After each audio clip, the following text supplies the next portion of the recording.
In old times, the privacy of communication has always been protected. The letters were sealed, which made them private for the owner. People were not worried about their privacy. However, with technology and media, everything became open to public. Although it made our lives easier, it also restrained our individualism. Today's media is designed to be spied upon. Once upon a time, letters were a primary communication method to send a message over long distance. And what a hassle it seems now to have to send every single message by paper. Yes, it was a convenient way at the time to communicate with people far away, but luckily the technological evolution has made communicating across the globe a lot easier. In 1835, a professor, Samuel Morse, proved that signals could be transmitted by a wire and demonstrated how this could be used to write dots on paper strips. The code evolved into the name the Morse code.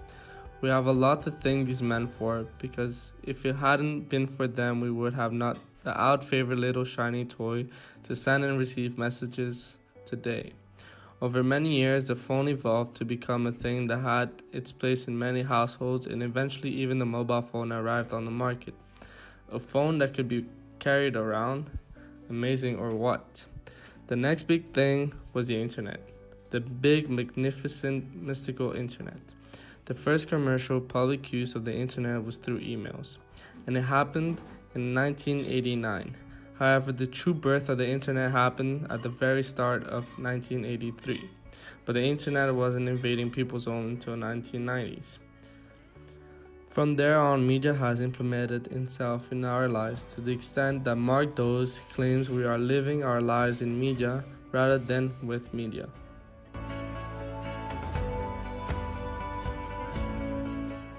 A cookie is a tiny file dropped by your browser into your computer's hard drive when you visit a site. They contain records of your interaction, for instance, what you've clicked on or whether you're signed into the site. They don't collect personal data from your hard drive, they simply carry the data created by your browsing. Potential risks for consumer using cookies. Risk 1 would be websites can use cookies to gather and sell personal information to third parties. Risk 2 would be that websites can track your surfing behavior and tie it to your user profile. Do you know what cookies are for?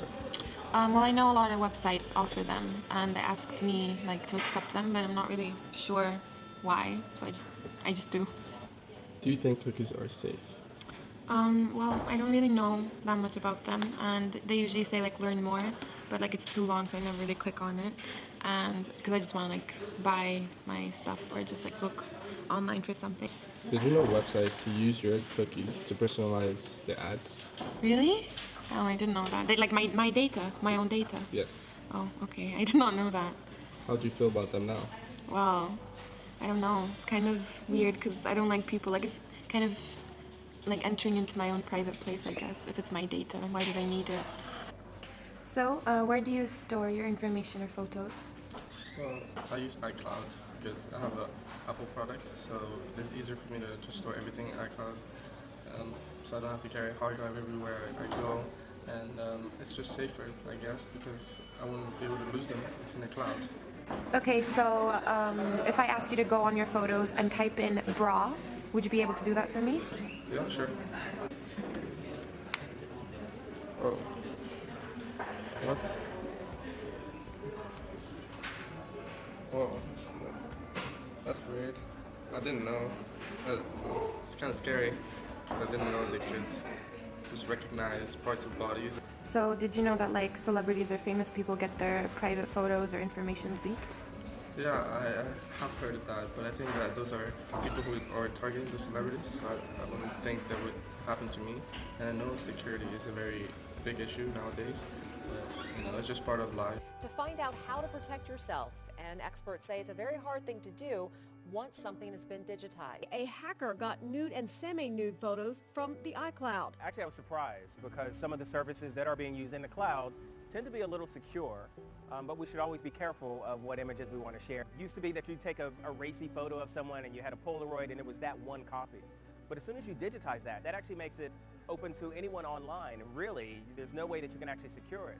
What about online shopping? The idea of having a product delivered to your door is advantageous, and nowadays websites and companies all over the world offer this service of pleasuring while shopping. Even though the idea of online shopping is brilliant, the idea of presenting personal information to someone opposite the screen is thought worthy. If you don't give bank details to your neighbor, why give it to a machine operated by a group of strangers?